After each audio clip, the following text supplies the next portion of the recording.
Ullapantula Ramamurthy YouTube వీక్షిస్తున్న మీ అందరికీ కూడా నమస్కారం.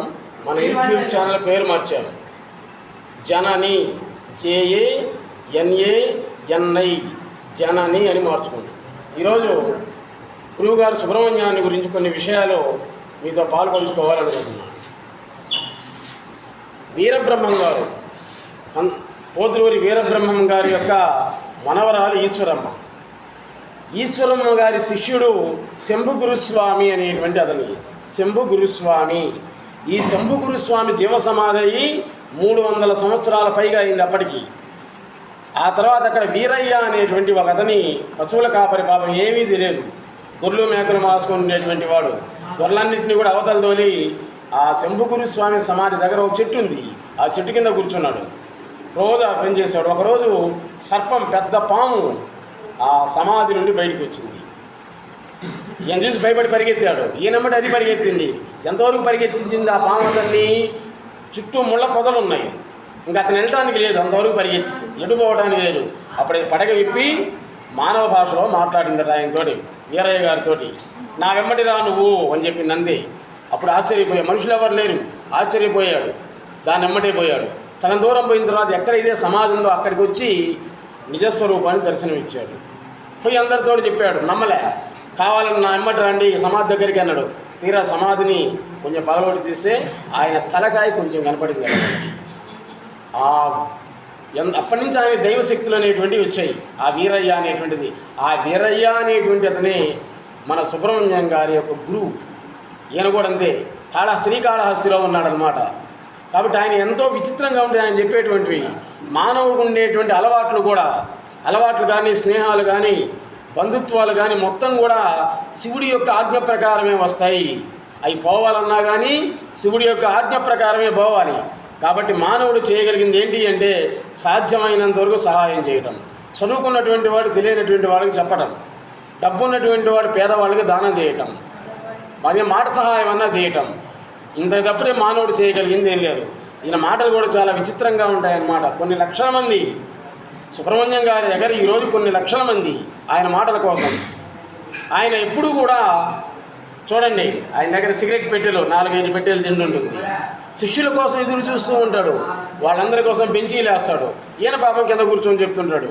వాడి శిష్యుల్లో కూడా గురుత్వాన్ని చూసేటువంటి వాడే గురువు.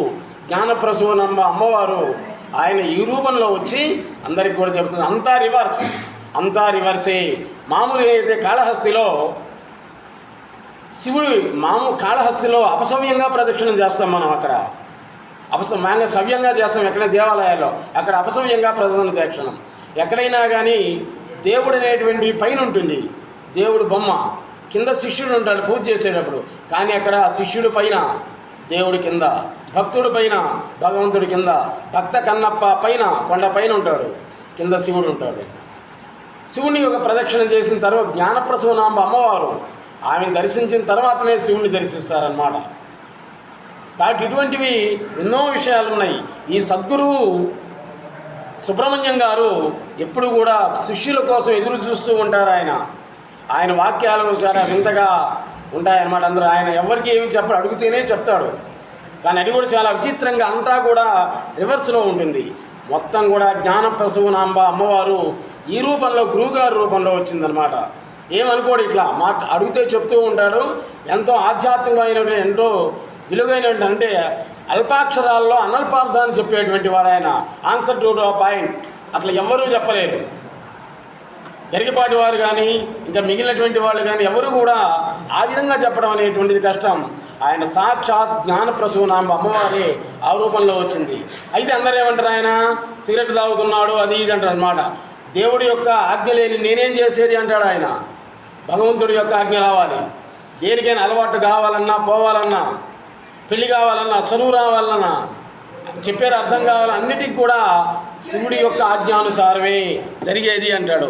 మొత్తం కూడా ఆలోచిస్తే జిల్లెలమూడి అమ్మవారి యొక్క తత్వం మొత్తం కూడా, జిల్లెలమూడి అమ్మవారు కూడా అంతే. నేనే కూతుర్ని కన్నాను, నేనే పెంచుకున్నాను, నేనే చంపుకున్నాను, నేనే దైవత్వాన్ని ఇచ్చాను హైమా అనేటువంటి ఆమె. ముందే చెప్పింది భర్తతో మొత్తం కూడా రాబోయేటువంటి కాలంలో ఇన్ని గంటల 5 నిమిషాలకి నువ్వు మరణిస్తావు, ఇన్ని గంటల 5 నిమిషాలకి పిల్లలు పుడతారు, 2 అబ్బాయిలు, ఇన్ని సంవత్సరాలకు ఒక అమ్మాయి పుడుతుంది. ఆ అమ్మాయి పూర్వజన్మలో షిరిడి సాయిబాబా సంతతి మన కడుపును పుడుతుంది. 16వ సంవత్సరం రాగానే ఆమెకు దైవత్వం వస్తుంది. జీవ సమాధి హైమాలయం అని ఉంది, జిల్లెలమళ్ళ వెళ్ళి చూడండి, ఎంతో పవిత్రమైనటువంటిది. ఉదాహరణకి నేను 7వ తరగతిలో ఉన్నప్పుడు మా నాన్న 95 సంవత్సరాలు ఆయన పాపం అప్పుడు వచ్చాడు అక్కడికి. ఆయన అసలు ఏమీ తెలియదు, ఆ అమ్మవారికి ఆయనకు అస్సలు చదువు కూడా రాదు. అటువంటి వాడు హైమాలయంలో హైమవతి అమ్మవారికి నమస్కారం చేస్తుంటే ఆయన నోటి నుండి 25 శ్లోకాలు వచ్చాయి. మరి ఎలా వచ్చాయి తర్వాత చూసి ఆయన నేను చెప్పాను అన్నాడు అనమాట. అందరూ ఆశ్చర్యపోయా, అక్కడ ఉండేటువంటి పూజారి అందరూ కూడా, నేను కూడా ఆశ్చర్యపోయా.